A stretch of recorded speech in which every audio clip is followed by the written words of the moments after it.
Boy, did I have a funky dream.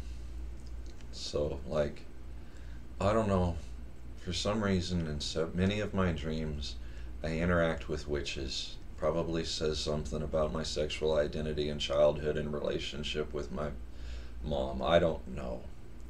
I'm working on it. But last night I dreamt that I was among several women that I knew. I knew were uh, witches.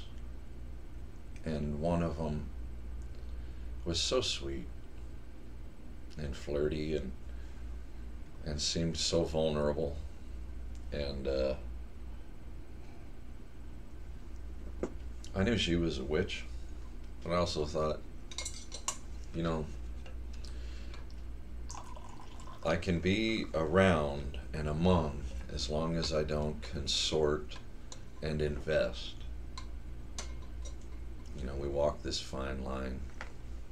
And for some reason, I had some business to do there. I don't remember. So I'm there doing whatever it is I'm supposed to do. These witches they're all over me. Jibber jabber, chit chat, gossip gossip, drama drama. And I'm just dismissing it. But the one, the, the, the most mouse like, the meekish of the bunch,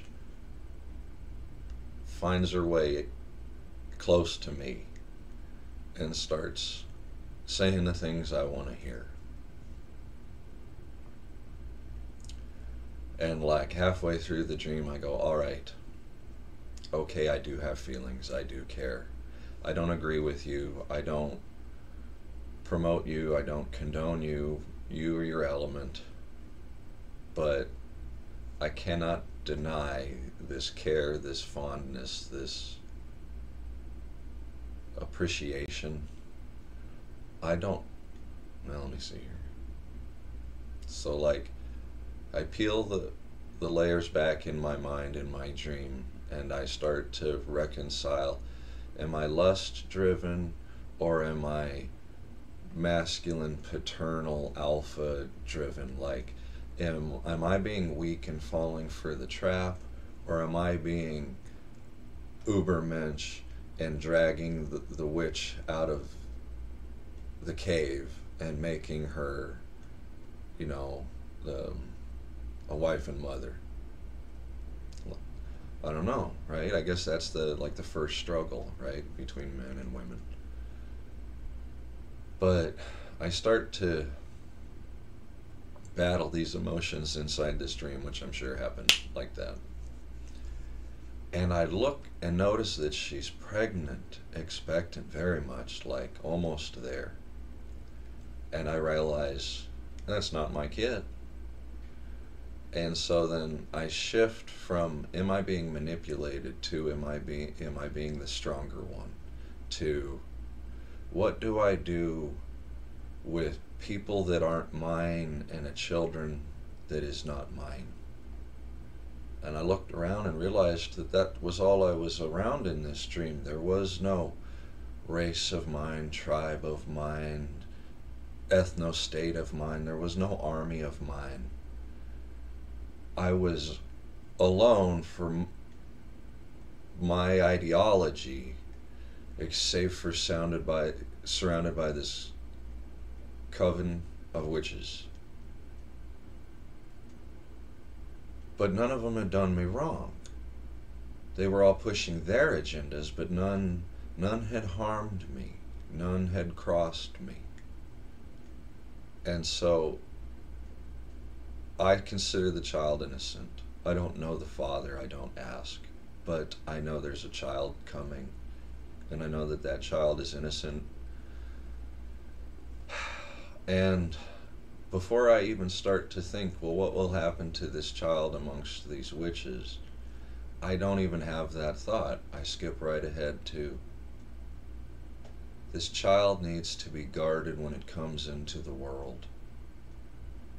And then I start to go, well, is it my child to raise and all that? And I say to myself, no, no, no, no, no, no. You don't know any of that. You can't know any of that. You're making assumptions. What you do know is this child is coming and that it needs to be protected and guarded. What happens after that, it happens after that. But you know that this is life, and all life is sacred. And when it's innocent, it needs to be shepherded, it needs to be havened, it needs to be given a chance, given a choice. And so the rest of the dream, it's like now I'm some kind of like Tarzan in charge of a bunch of savage women, and one of them is carrying a baby that could be any fucking color when it pops out. Could be a lizard, I don't know. And everything that I ever was in my whole life before I had that dream, and who the identity that I assumed when I entered that dream, were gone. Now I pumped all of my subconscious, all of my emotional, all of my drama and baggage in search of catharsis. Everything that I was now crystallized in that identity, in that dream of having to navigate this world and protect this next innocent child. So I struggled with that all morning. It was definitely a hard one to wake up from. I still often don't know where I am when I wake up. But that one was, yeah. So I'm still, good morning, hi, how are you? I'm working on it. So in my processing, in my introspection, I match that to what's going on in the world, and I think I see a correlation. I think I see a correlation in the world. I think I see an overlap. Here's what I mean. Let's get to it. I've already been rambling for 6 minutes, so I'll try to speed this up. Like most people, I seem to have an idea on how to fix everything. Altruistic vision of, what it should be, how it should work out. But my vision struggles with everybody else's visions, and the ones that connect and overlap and interface, those kind of meet up, but the enemy, the system, the media, our inherited shortcomings are making so that it's more and more difficult for the true vision to meet up in between recipients. We're fractured, we're isolated. So that means that our ideas are like the Great Pyramids of Giza. Can't do that one person. It's going to take a team effort. I don't care what technology level. It's going to take a team effort. And the more people, the further we get here. And if we're not connected, we're not making that progress. All of us are chiseling out a little teeny stone where we're at, or making a little teeny pyramid where we're at. We need to be working on one great big one. And how and why does that relate to my dream? Because I've come to the realization that this is Babylon, this is the wasteland, welcome to Thunderdome, that I'm looking for a church that I'm actually carrying inside me, so I'm not going to arrive to it. It has no address, I carry it with me. I'm looking for a city and a town and a culture and a community and a neighborhood that I have yet to build. So again, I carry that within me. It's how do you punch in the GPS coordinate on that when you haven't made the fucking thing yet? And so that's the child that I'm waiting for. That's the thing that I'm waiting to be birthed into this world, is the future, the next iteration, the next cycle, the Reich, whatever you want to call it. So this thing isn't mine. Of course it's not mine. It can't be mine. Everybody wants it to be theirs. No, it has to be ours. Collectively, we have to work together, okay? It's not just good and evil, it's gathering around the positive good, or gathering around the evil.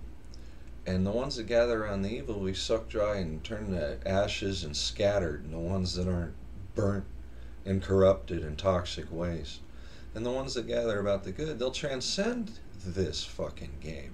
The soul machine, the the re- reciprocating mortal coil.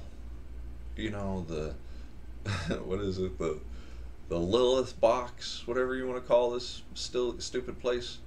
Like, if we gather around the good, that's the teleporter, the wire, the quick connect, the tram to the next thing.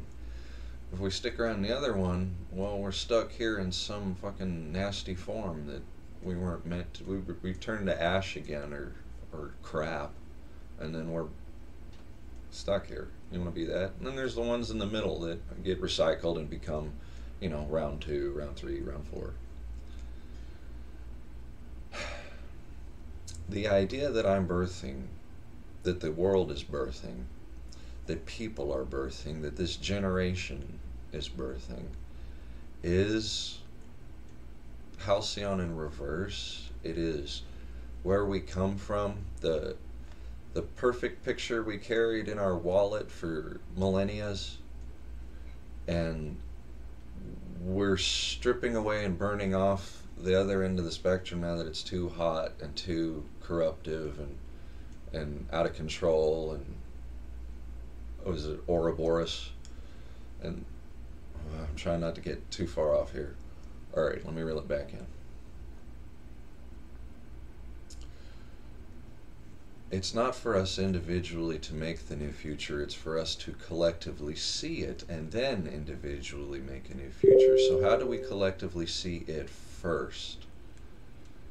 Well, I would say that we have to do as the world has done. The corrupted element has took what needed to be done and damned it. We need to establish a network of mankind. We need to interface and grow a civilization that spans the world, that is Christian identity, that is true, altruistic. And how do we do that? Well, it's not so much that we completely start over. Think about when you have a project and you're halfway through it and it goes kaput, right? You're building an engine and the thing burns out. You're programming something and you lose all your code. You're editing something and your workspace hard drive goes. Okay, but you still have the deadline, you still have to get it done, and you have all the experience and the tips and tricks and all the resources from before. But you have to start over again on a blank slate. Well, this time you're going to do it better. This time you're going to skip over the goofs. What we're going to do is we're going to lay down all of this history, this technology, this ecology, this culture, this academia, whatever, alchemy, theology, philosophy, and we're going to shake it down to its element, and we're going to get what fucking works the best, and we're going to start a new global network based off of that.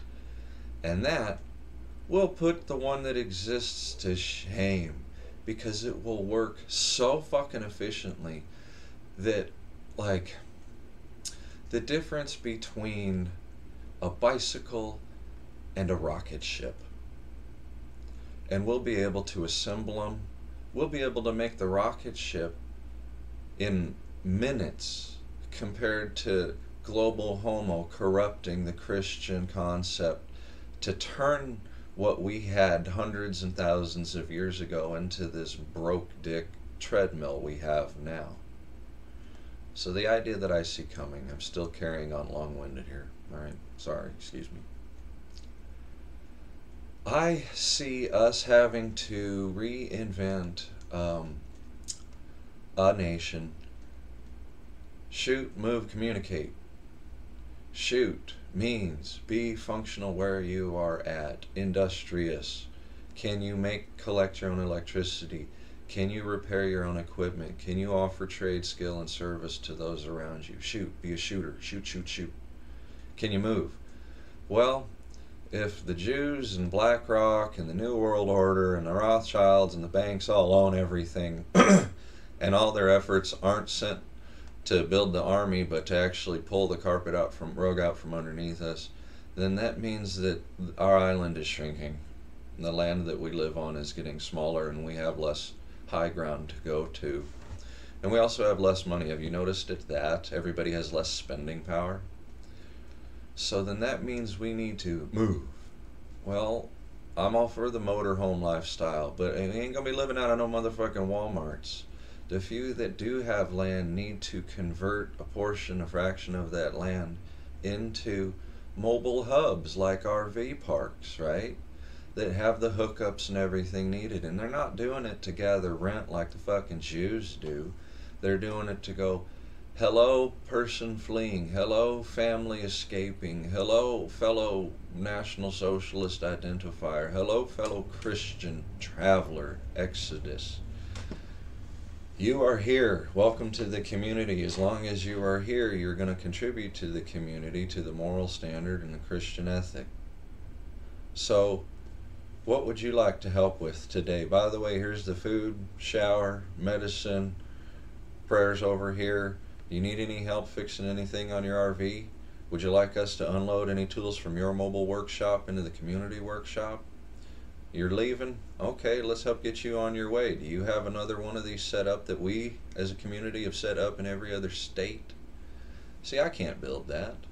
That's ridiculous. But what I can do is I can start. I started the one half where I was light, I was moving, I was able to shoot, I had my skill set, I had my tools, I was traveling in my motorhome, I was making a living, I learned a lot, I learned a whole lot. And now, so I could shoot and I could move, but communicate. Well, I don't like that my communications belong to the enemy. We need our own form of communications. Instead of me getting too long far-winded into that, let me just ask, if this is starting to blend, if this is starting to make sense. If it does, I'll continue in my next video. I'd hate to just ramble for the sake of rambling, but people seem to be hip to some of what I'm saying. So let me sum this up. I feel I've been told, either by my subconscious, the ethereal, or by some divine entity, that as a man, the next thing in my life is to help to deliver into this world something that I cannot take ownership of, that I cannot possess, but nonetheless needs looking into and looking after. And it's an important thing that will change things. And if we respond to it with love and diligence and selflessness, then this thing has a fantastic chance to do something wonderful. And that's what life's about, is taking what grace we've been given and giving it, passing it on, so we can do that. And the way that I'm rationalizing that in a real world scenario is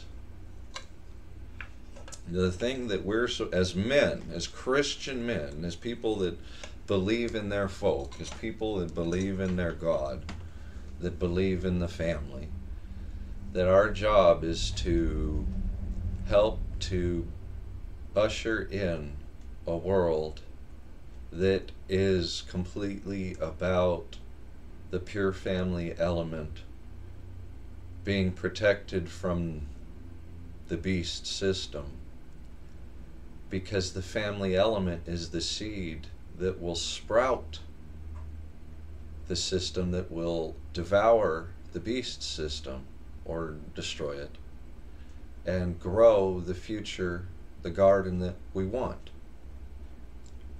Holler at me. I love y'all. God bless.